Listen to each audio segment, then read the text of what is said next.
दोस्तों, एक व्यक्ति होता है जो कि बम्बई के अंदर रेड लाइट एरिया में पहुंचता है और एक कोठे पर पहुंचता है। कोठे पर पहुंचने के बाद में जो वहां मौजूद महिलाएं होती हैं वो उनको देखता है। देखते देखते वहां करीब 20 महिलाएं मौजूद होती हैं। उस 20 महिला में से उसको एक जो महिला है वो पसंद आ जाती है। जैसे ही वो व्यक्ति उस महिला की ओर इशारा करता है कि मुझे ये महिला पसंद है, तभी उस महिला की जो नजरें हैं वो शर्म की ओर से मानो नीचे की ओर झुक गई हों। दरअसल ये उसी व्यक्ति की पत्नी होती है, उसी व्यक्ति की बीवी होती है। ये घटना है बेंगलुरु की, जहां एक साहिल नाम का एक लड़का होता है जो कि बहुत ही मल्टीनेशनल कंपनी में काम करता था। ये जो लड़का है, इसकी नई नई शादी होती है। तभी उसकी जो कंपनी है वो कहती है कि आपको किसी प्रोजेक्ट के लिए मुंबई शिफ्ट होना होगा। जो लड़का है जिसका नाम साहिल होता है वो मुंबई शिफ्ट हो जाता है और करीब 1 महीने गुजरने के बाद में वो अपनी बीवी से फ़ोन पर बात कर रहा था। उसी समय वो अपनी बीवी से कहता है, जिसका नाम तान्या होता है, वो तान्या से कहता है कि क्या तुम मुंबई आना चाहोगी मेरे पास में। तान्या भी बहुत खुश हो जाती है और कहती है कि ये तो मेरा बचपन का सपना था, मुंबई घूमना। दरअसल तभी साहिल कहता है कि मैंने आपका जो टिकट है वो कंफर्म कर दिया है, फला फला ट्रेन में कर दिया है, और वो ट्रेन की जो रिजर्वेशन की जो डेट होती है वो होती है 7 अक्टूबर 2011। वो कहता है कि आप समय से 7 अक्टूबर 2011 को रेलवे स्टेशन पहुंचे और जो ट्रेन है उसे निर्धारित समय से पहले पहुंचे, ताकि बैठने में कोई परेशानी ना हो, और आप सही समय से रेलवे स्टेशन पहुंचकर मुझे कॉल कर देना। उसकी जो बीवी है वो बहुत ही खुश होती है और वो 7 अक्टूबर 2011 को बेंगलुरु रेलवे स्टेशन पहुंचती है। पहुंचने के बाद में वो जो उसकी निर्धारित बोगी थी, उसकी निर्धारित सीट थी, उस पर पहुंचती है। सीट पर पहुंचने के बाद में वो सबसे जो पहला फ़ोन होता है वो सास और ससुर के लिए करती है कि मैं सकुशल ट्रेन की जो बोगी है उसमें अपनी सीट पर बैठ चुकी हूँ, मुझे कोई परेशानी नहीं है। इसके बाद में वो दोस्तों जो दूसरा फ़ोन होता है वो अपने साहिल को, उसका जो पति होता है, उसको करती है और कहती है कि मैं जी जो ट्रेन है उस पर सकुशल पहुंच चुकी हूँ और अपनी जो बोगी है उसमें सकुशल बैठ चुकी हूँ, मुझे कोई परेशानी यहाँ नहीं है। साहिल उसको सफ़र के दौरान जो होने वाली चीज़ें वो बताता है और उसको समझाने लगता है कि सफ़र के दौरान किसी भी अनजान व्यक्ति से कोई चीज़ें मत लेना, किसी से ज़्यादा बातें मत करना, और बार बार मुझे फ़ोन करके कोई भी परेशानी तो बताते रहना, और बताते रहना कि अब किस जगह ट्रेन पहुंच चुकी है, मुझे अवगत कराते रहना।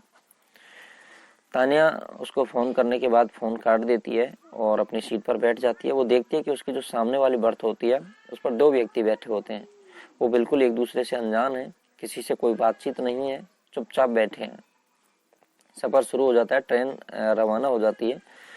कुछ समय बाद वो जो 2 व्यक्ति हैं वो आपस में बातचीत करना शुरू कर देते हैं और एक दोस्त की तरह जो नज़दीक हैं वो बढ़ाने लगते हैं। सफ़र के दौरान जब ज़्यादा लंबा सफ़र हो जाता है तो आपस में जो यात्री हैं वो बातचीत करने लगते हैं, नॉर्मल उसी तरह वो भी बातचीत कर रहे होते हैं।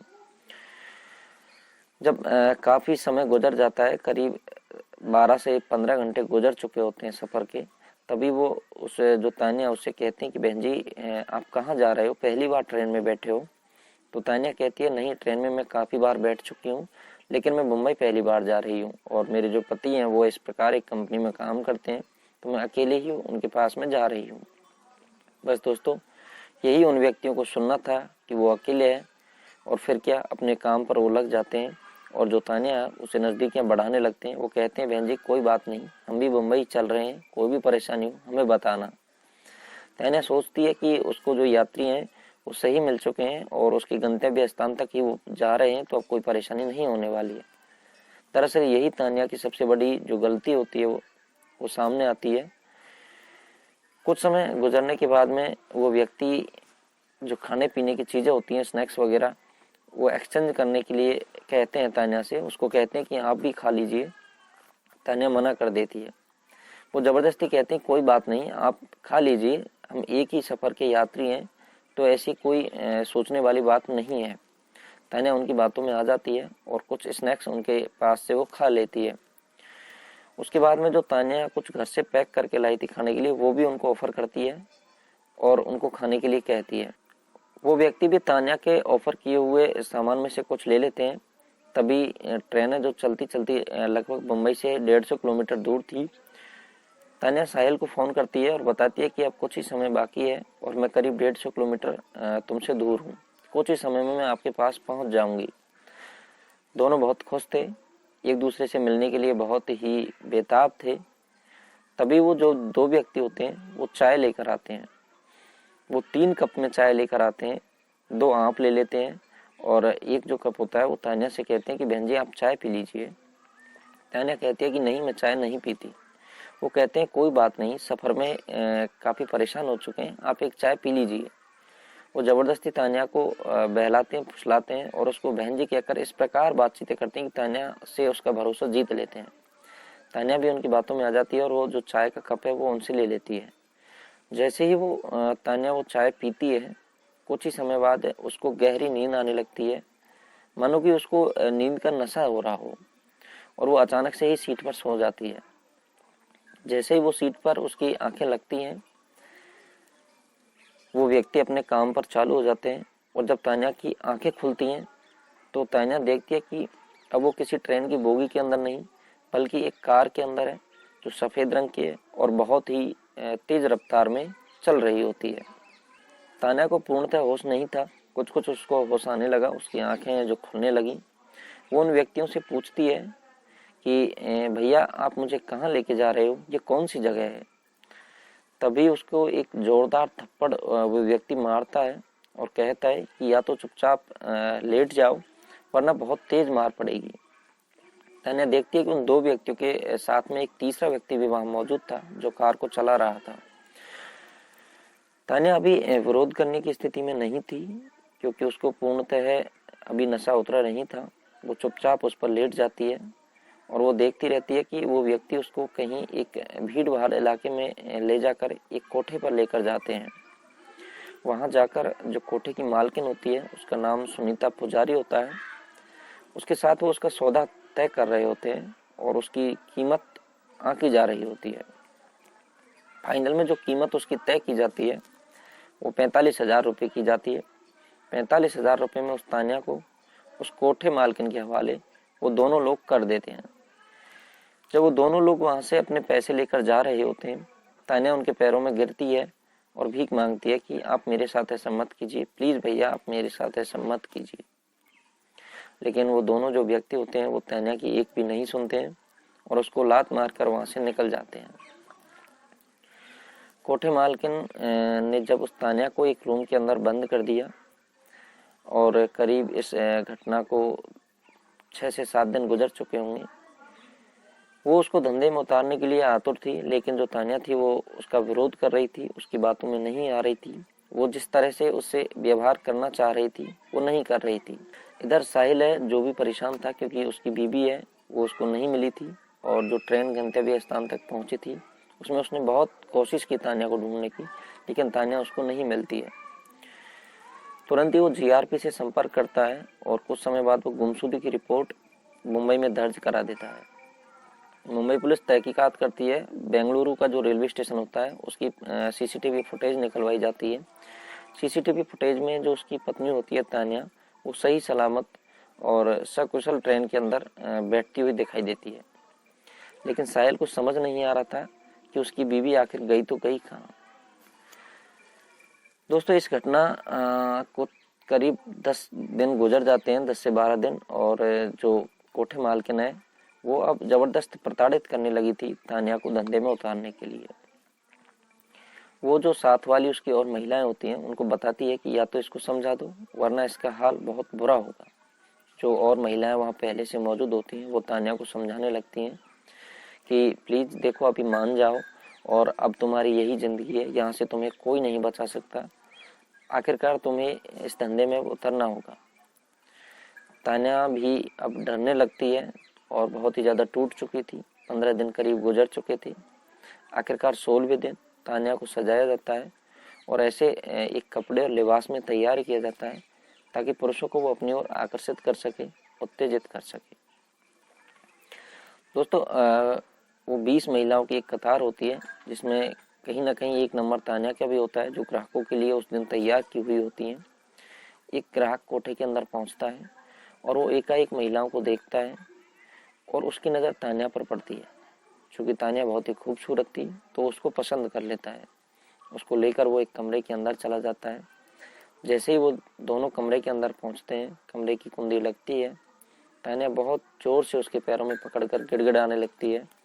चूँकि ज़्यादा जोर से वो रो भी नहीं सकती थी कि जो आवाज़ है वो चार दीवारी से बाहर नहीं चली जाए, नहीं तो जो मालकिन है उसको पता लग जाएगा। इसलिए वो बहुत ही सिसक सिसक कर रोने लगती है और उस व्यक्ति से भीख मांगने लगती है कि भैया प्लीज़ मेरी मदद कर दो, मैं ऐसी लड़की नहीं हूँ, मुझे इस तरीके से यहाँ बेचा गया है। दोस्तों, कोठे पर जाने वाला व्यक्ति शरीफ तो होता नहीं है, लेकिन फिर भी उस व्यक्ति के मन में कहीं ना कहीं एक दया की जो भावना है वो जागती है और वो कहता है कि बताइए मैं आपकी किस प्रकार मदद कर सकता हूँ।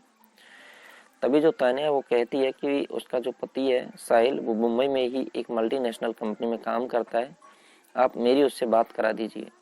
वो व्यक्ति अपने फ़ोन से उस तान्या की बात उसके पति से करवा देता है। जैसे ही साहिल के फ़ोन पर घंटी बजती है, एक अनजान नंबर होता है और जैसे ही साहिल ये कॉल अटेंड करता है, एक सिसकती हुई दबी हुई रोती हुई आवाज़ में वो कहती है कि मैं तान्या हूँ, प्लीज़ मुझे बचा लो। साहिल पूछता है कि तुम कहाँ हो, किस जगह हो? तो तान्या कहती है कि मुझे कुछ नहीं पता है, मैं एक कोठे के अंदर हूँ, मुझे बेच दिया गया है और किस जगह मुझे कुछ नहीं पता, आप प्लीज़ मुझे बचा लीजिए। वो रोती है। तभी जो ग्राहक रूपी जो व्यक्ति होता है, जो उसके पास में होता है, वो साहिल से बात करता है और उस जगह की पूरी लोकेशन और पता उस व्यक्ति साहिल को बता देता है।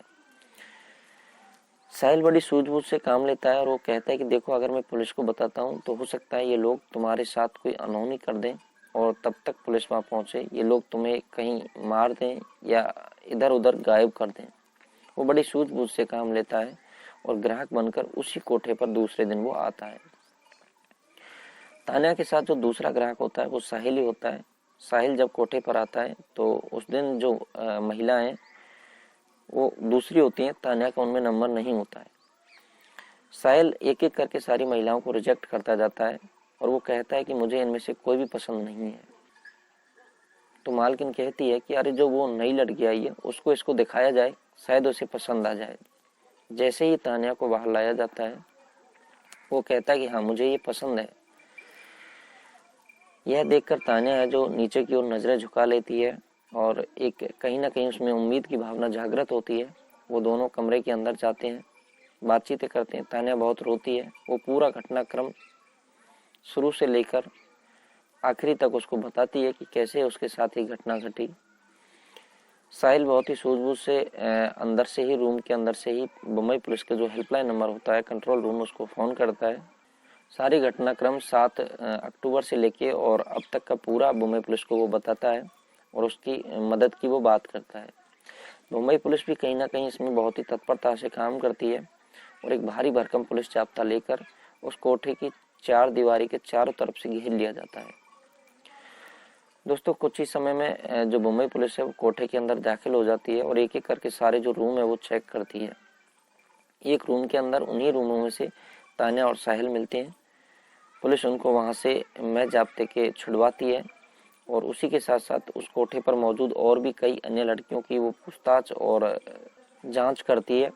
उसी के साथ में वहाँ अन्य लड़कियां भी कई ऐसी पाई गई जो कि या तो किसी न किसी दलाल के द्वारा बेची गई थी या किसी न किसी षड्यंत्र के तहत वो वहाँ फंसी हुई थी। उनको भी पुलिस ने वहाँ से निकाला। उसके बाद में जो पुलिस है, बम्बई पुलिस, उसने जो कोठे की मालकिन होती है सुनीता पुजारन, और दोस्तों एक और होती है रमीदा शेख, इन दोनों को अरेस्ट किया जाता है। इनसे पूछताछ की जाती है। कुछ ही समय बाद इनके द्वारा ही पूछताछ में जो दो लोग होते हैं जो तान्या को बेच कर गए थे, वो दो लोग भी अरेस्ट करती है बम्बई पुलिस और इन पर केस दायर करके इनको सजा दिलवाती है। तो दोस्तों, ये थी साहिल और तान्या की कहानी। कैसी लगी आपको ज़रूर बताएं हमें। और ये जो घटना है, ऐसी से हमें किसी को दुख या किसी के मन को क्षति पहुंचाना, इसका कोई उद्देश्य नहीं है।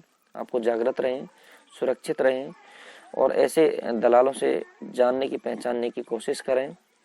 और जो रेलवे स्टेशन होता है, बस हवाई अड्डे होते हैं, उन पर इन पर नज़र तेज रखें, इनको पहचानने की कोशिश करें। किसी भी अनजान व्यक्ति से सफ़र के दौरान कोई भी चीज़ खाने पीने की एक्सचेंज ना करें, किसी की बातों में ना आए। धन्यवाद।